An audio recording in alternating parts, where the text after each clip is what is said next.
All right, this is take two. Dior's here.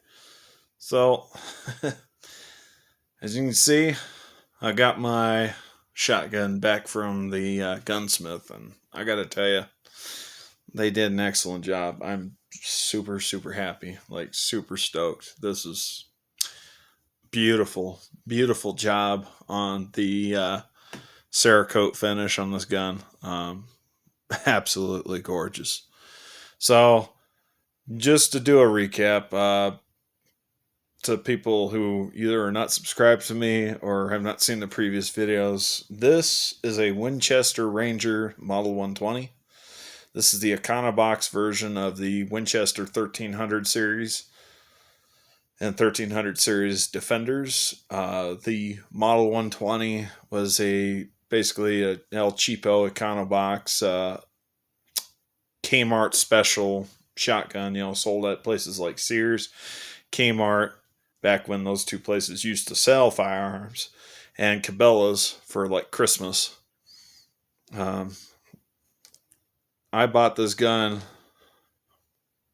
back when I was still in college, back when I was a young, poor kid still in college, didn't have a whole lot of money, put this gun on layaway. This gun was a completely different gun back then. Very, very, very much different. So,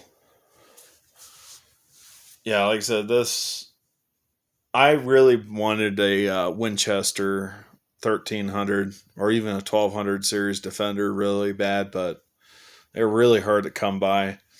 In fact, there are not any for sale online right now at all. As I'm recording this video, there are not any for sale at all on neither on Gunbroker or Arms List or Cheaper Than Dirt. Like, they're gone. They're all sold out. Like, might get lucky with this upcoming gun show. Might find one, but this is probably about as close as I'm going to get to a Winchester 1300 series Defender shotgun.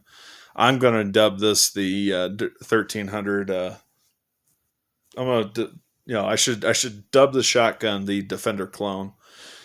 But they're really, mechanically speaking, there really isn't a whole lot of difference between this Model 120 and a 1300 series shotgun.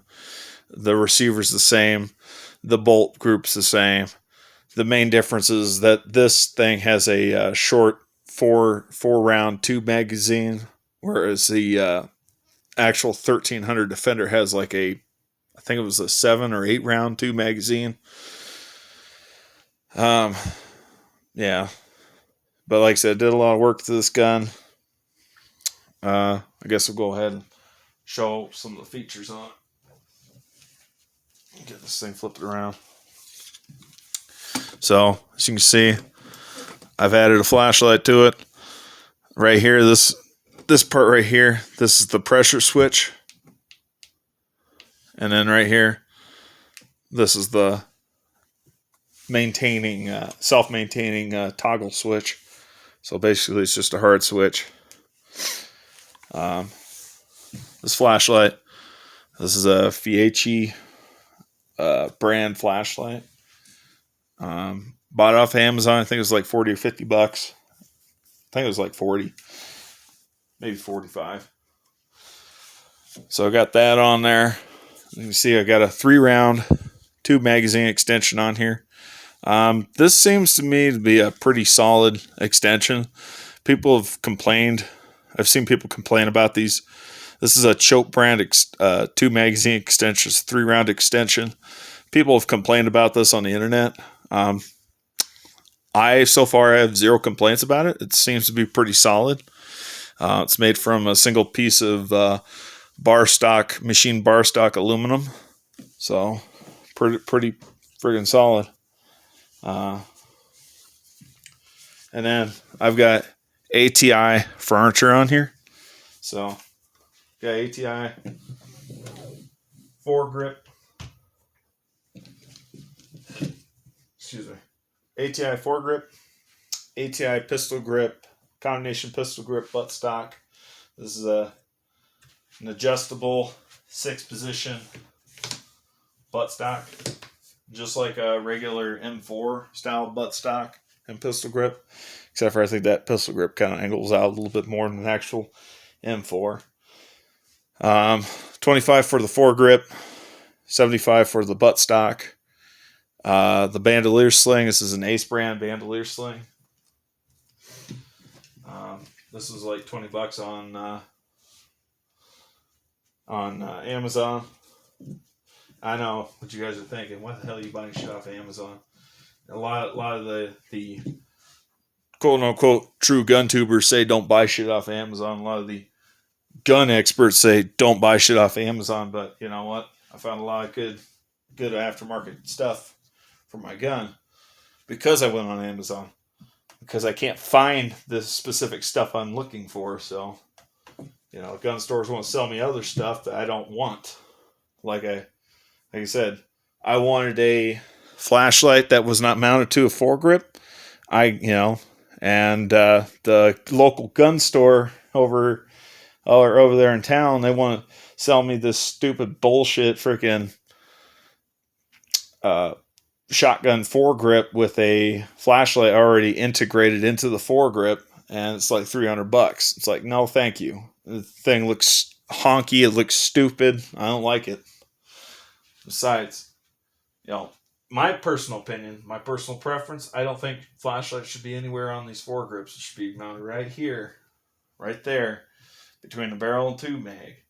This is this right here is an integral part of your shotgun. This is that's a slide. That's your action. You know, you don't want anything on there that don't need to be on there. So I will make an exception for a remote pressure switch. Hopefully it'll last. Hopefully this pressure switch won't give me any issues. I got a regular tail cap if that pressure switch goes out, but don't think it will be an issue. So yeah, that's that. Oh yeah, real quick, let me bring this over, rotate this. This is the flashlight. This is the rest of the flashlight mount. So this flashlight mount came with this flashlight. This one right here, this is separate, but this is made from these are two halves screwed together with Allen screws. These are made from single pieces of machined aluminum. This is basically a Picatinny rail style flashlight mount. I think this was like $20 on Amazon. I don't remember the brand. Yeah. Again, to people that don't like bandolier slings like Robert Cindy Moore, well, sorry. It's my shotgun, not yours. I want something that's self-contained. I want something that's grab and go. And this 25 round shotgun sling allows me to carry enough ammunition to basically reload this shotgun 3 times. I should note, like I said, with this tube magazine extension on this existing tube mag, I have the ability of holding 7 3-inch Magnum shells in the tube, 1 in the chamber, and again 7 2 3/4 inch short shells in there. Yeah, we got a kitty cat meowing in the background there. But yeah, this is pretty much it. There's a couple more things I do want to do to this gun, but right now I've got parts on order. But for the most part, it is pretty much finished. There is a XS big dot glow in the dark front bead sight that I want to get. That basically epoxies onto your existing front bead sight. It's a $70 sight. It's something that Wayne, the ungrateful peasant, had suggested to me that I'd go and get. So that's what I'm going to get. That's what's on order. So I will be getting that. I'll be getting epoxies on. Last thing, I've got a Weaver rail that's meant for a Mossberg shotgun on order. I'm going to get that Weaver rail. And I've got I went out and bought a tap and drill set. So once that gets here, I'm going to tap and drill this receiver. And I'm going to attach that Weaver rail with machine screws onto this receiver. Basically, that Weaver rail, it's So this right here, this is basically a weaver rail. Right here on this foregrip, it's got this notch cut in. It's it's pretty much the same as a Picatinny rail, but like I said, minus the fact it's got this notch cut in here. Well, with there being a notch running the length of the weaver rail, basically it'll actually allow me to use this weaver rail as rear sight posts for to line up with my front bead sight. Eventually, there will, like I said, I will be getting a what do I call it? Ghost ring sight that mounts to a 19 millimeter Picatinny rail or weaver rail. And I'll be getting that, and I'll be attaching that on there.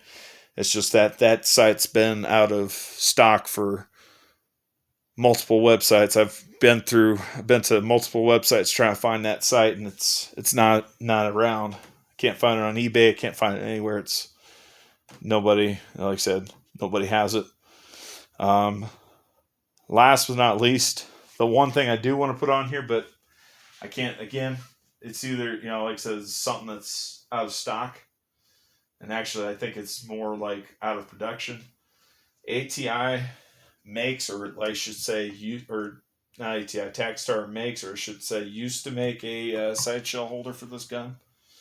I can't find any right now. I've been on numerous websites, eBay, Arms List, Gun Broker. Nobody seems to have one. And the only one I can find is a Velcro style one. I don't like those. I really don't want to get that. This is a newly Cerakoted shotgun. I really don't want to be messing up this finish. This was it's cost me $150 to refinish this gun, putting the ceramic paint on here. So I really don't want to be gumming that up with sticky glue from a sticky piece of Velcro. So yeah, this right here, this is part of the barrel I took off. This used to be a 28-inch vented rib barrel. And of course, when I bought this gun, took it over to the gunsmith the first time around, I had them take off basically 2.5 inches of the barrel because, again, it had a damaged choke when I bought this gun.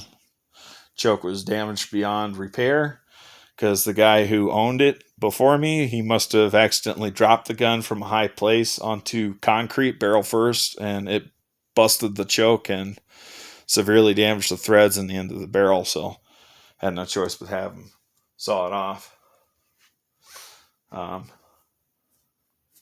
And so, yeah, left me a 25.5 inch barrel.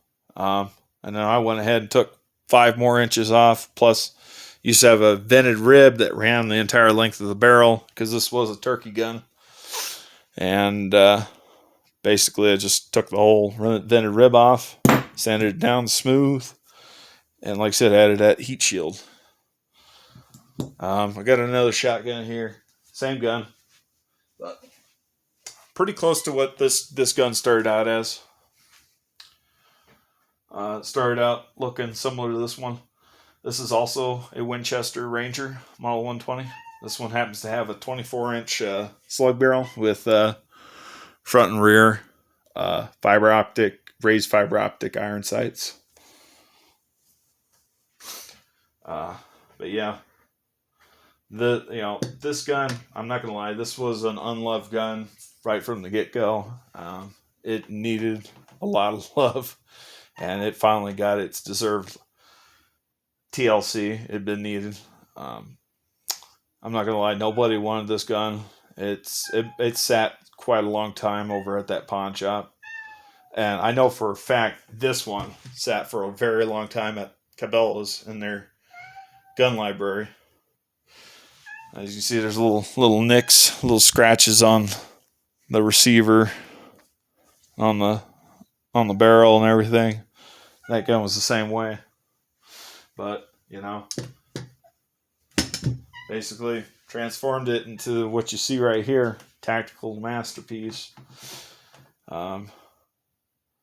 Yeah, nobody wanted it then, but I guarantee you now, I go put this up for sale on armslist.com or gunbroker.com or take it to my local pawn shop. I guarantee you, this gun will sell. Guarantee it. Somebody will want this gun.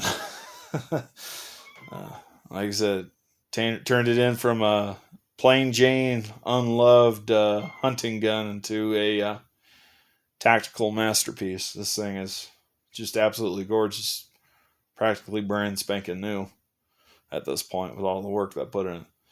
And I mean, I'm not gonna lie, this gun's not worth a whole lot of money, despite the fact that they only made 5,000 of these guns. These guns aren't worth a whole lot. And like I said, this is probably the next best thing to getting a Winchester Defender. Haven't seen too many people with these guns as far as the actual Defenders are concerned. The only one that I seen do a video on the Defender was Nothing Fancy. He had a 1300 series Defender that he bought in '93, and of course Hickok 45 did a 1200 series Defender video, and I guess as of recently this year, he went to a gun show and found a 1300 for sale. So, like I said, the first video was a 1200, the second one was a 13. Yeah, like I said, people like to talk shit about these guns, man. They're not good. They're crap. I don't know, man. I mean, that's a pretty freaking smooth action right there. That's probably the smoothest action you're going to find on a pump shotgun. And, Winchester is the only shotgun that I'm aware of that makes a rotating bolt for a pump shotgun. It's been such a successful design, it's carried on to the new shotguns called the SXP version, SXP shotguns. Yeah. Part of the reason why parts are getting harder to find for these guns is because the last 1300 series shotgun that Winchester made was made in 2006, right before the company went bankrupt. Now, believe it or not, these guns right here, these guns haven't been in production in like over 30 years. It's hard to believe. But these guns, they stopped making these guns in 1986, based on what little information I could find on the internet, like on different gun forums. Yeah, they stopped making these guns in '86. So, like I said, the production, like I said, depending on where you get your information, but a lot of people are saying these guns were produced roughly about the same time the 1300s were produced, sometime around 1981, 1983, thereabouts. Shortly, like I said, shortly after the discontinuation of the 1200 series shotguns. Basically, like I said, manufactured from, we'll say 1981 to 1986. Only 5,000 of them were ever made. Like I said, these were the Econobox versions of the 1300 series shotguns. Again, sold at Sears, Kmart, Cabela's, basically around Christmas time. So, yeah. Hopefully my gun show, like I said, there's a gun show will be coming up here in August. I plan on going to. I'm hoping I can find me another one of these shotguns, because I'd like to doll it up just like I dolled this one up. Anyhow, that's all I've got. I'm Diorce, and I'm out. You guys have yourselves a good one. Bye-bye.